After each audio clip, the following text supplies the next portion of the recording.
it's Jeannie from A1, and I'm getting ready to stitch out all of the mini quilts because I haven't done these yet. So what I did was I went ahead and I cut them apart.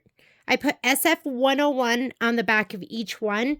I did this one with some batting, and it's kind of cute, but I don't know if you really need that much, but you definitely want some body. This one I did with just SF101 and an envelope back to make it easy to turn, and I think that was enough. So I decided no batting, SF101, and envelope back. So I have a little chart, and it gives you the sizes of all of the mini quilts. I thought this one was the same size, but this one's a little bit tinier than the ones on the top. There are 7 of those, and then one of these that's 2.75 by 2.75.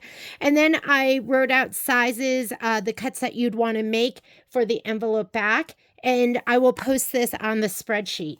So now I'm going to go ahead and, if I want to do this one, for instance, you're going to make your fabric just the same width, and then you're going to make it long enough so that when you fold these 2 pieces in half and press them, and you put it to the back with the fold facing in, you'll have this little overlapping back that you can turn it through. So I'm going to go ahead and let me press these. I'll do a couple of them, and then you guys can do the rest on your own because they're not that hard. So I'm just taking this piece of fabric and I'm folding it in half.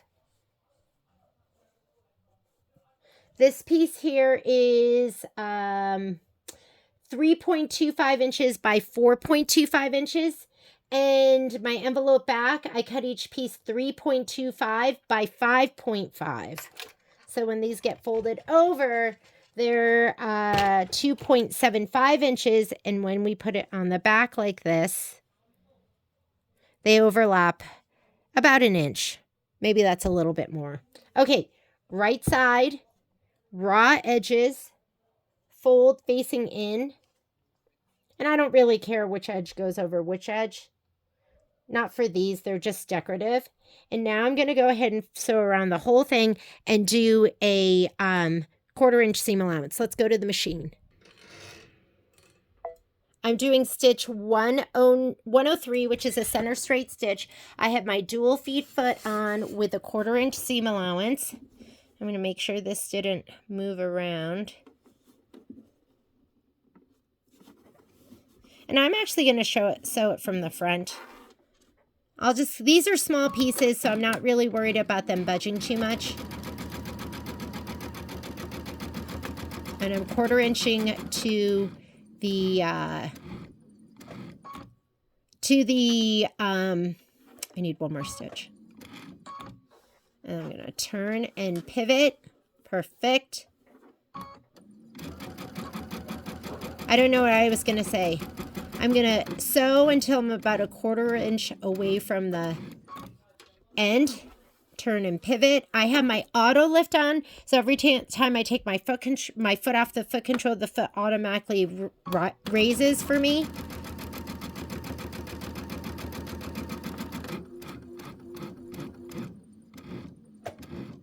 I need one more stitch. I set up my foot control to do 1 stitch. Okay, I have to make this one on the money. Let's turn again. You could do a little back stitch if you want. Okay, then you're going to get your scissors. I should use a different color so you can actually see it. I'm going to pull a little bulk out of that corner. I'm going to cut in twice. Don't get too close to that last stitch. That's close enough. This is going to save me from having to turn it inside out and then deal with closing up a seam. All right. Where's my point turner? I love this one. This is one of my favorite ones.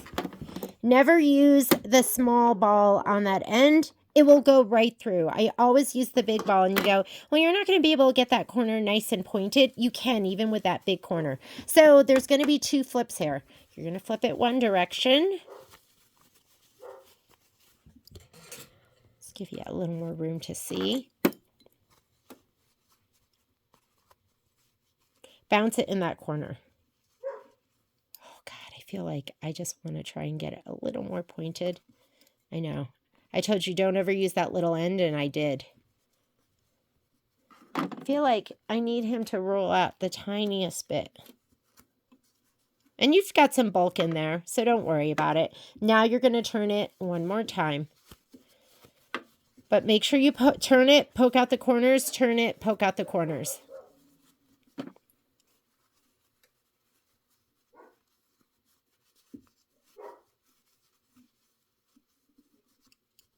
Okay, and it's up to you how you want to quilt it. I'm just going to go ahead and just sew all the way around the outside.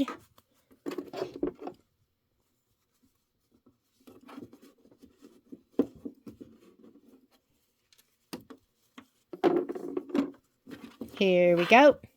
I still have my 1/4-inch foot on, but you can change it out to a different foot, whatever you want. I want to sew outside of that blue line because I'm using light gray thread, which you're not going to see on the white.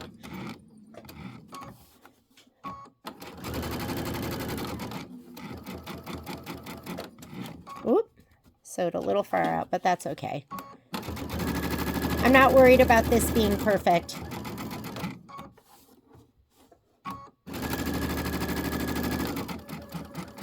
Go ahead and back. Oh, shoot, you didn't see any of that. Oh, I'm so sorry. So,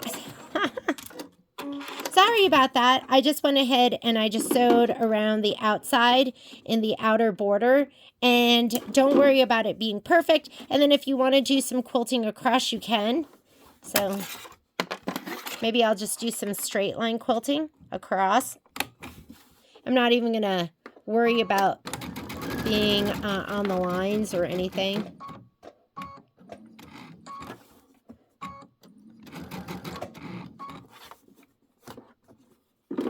Whatever you want to do. This is a free-for-all.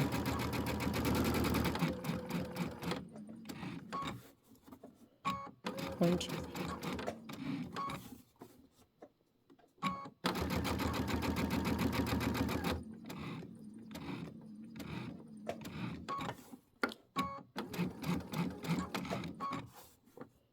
Let's do 6.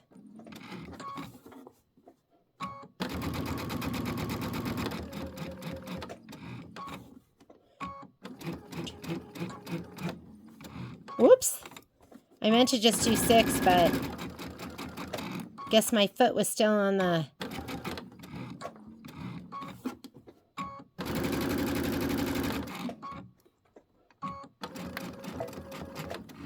I really am not worried about this looking neat or anything, and I just did some straight line quilting on that to kind of finish it off, and that's good enough for me. Extra thread. Looks cute. Looks cute, and I love it, and I'm done. All right, let's do another one. Hopefully this time I can keep it in focus. Okay, I'm going to do this one. I cut a bunch of these pieces right here. So go ahead and these, I'm really not worried about these being perfect and precise. You're going to fold wrong side to wrong side. So right side is facing out. Wrong side, wrong side. I love it when you see the right side. Okay. Right side up. Right side down with the fold facing in. Raw side, fold facing in. And now we're just going to go ahead and sew this. And I've just been flipping it over. You can clip it. You can do whatever. These are so small. It doesn't really move that much. And I'm using my walking foot. So I'm going to go to the machine and sew this now. Sometimes you need precision. This is not one of those times. I'm going to pop this foot off. You just push down on the front of the foot. You take your next foot and you just push it up. And it'll clamp on that easily. All right. So I'm going to hold this down. And I'm not worried if I'm over the edge, so I'm going to go over these stitches. Okay, we're going to sew 1/4 inch. That looks pretty good. I'm going to turn it. Oop, I need one more stitch. Turn it back. Heel tap. I set my machine up to do a heel tap, which will do single stitch. That's my favorite, because I often want to go one more stitch and I don't want to overshoot. Turn. Perfect. Whoops, that was too far. I'm going to go back. I'm going to come forward because I don't want, I'm going to be cutting some of that. So, okay, here we go.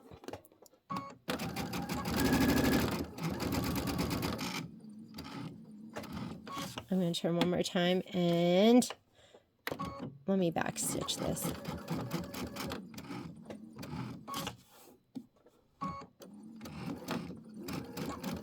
Just go over those stitches a little bit. All right. Perfect. Looks great. I'm going to cut into these. I'm not going to worry about those stitches that go over because I went over them. This I back stitched over. I'm doing 2 cuts just to get rid of some of that bulk.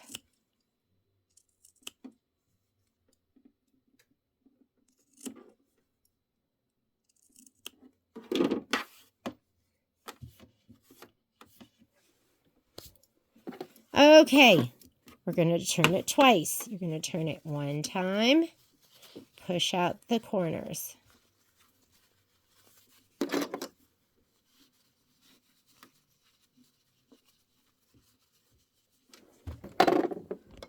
I've been using this too. Seems like it's multi-purpose. These are my little spatulas. And I can get that corner a little bit more pointed. There, that looks good to me. Okay, so you want to turn it that time, and then you're going to turn the next envelope back half.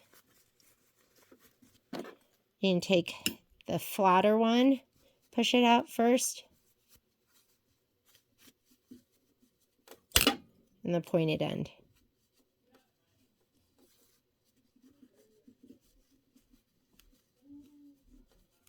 There you go. And now quilt it any way you want. So cute. Let me get this steady. This I'm going to go right on the line because it's light gray, and so it'll blend right in. And it's so tiny. 1 stitch. There we go. 1 stitch is the perfect feature for me.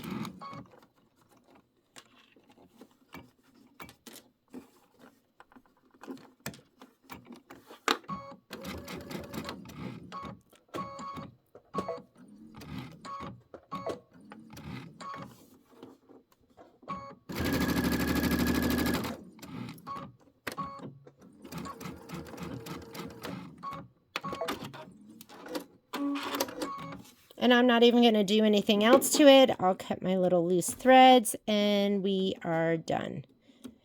And that is how to do your little quilts with the envelope back. It's just enough body to it with the quilt, the SF101, and those 2 layers, because this becomes 2, 3, 4, 5, 6 with the SF101. So go ahead and finish all of yours, and then you'll have them ready to go for when you need to add them to each quilt. Thanks for joining me. Bye.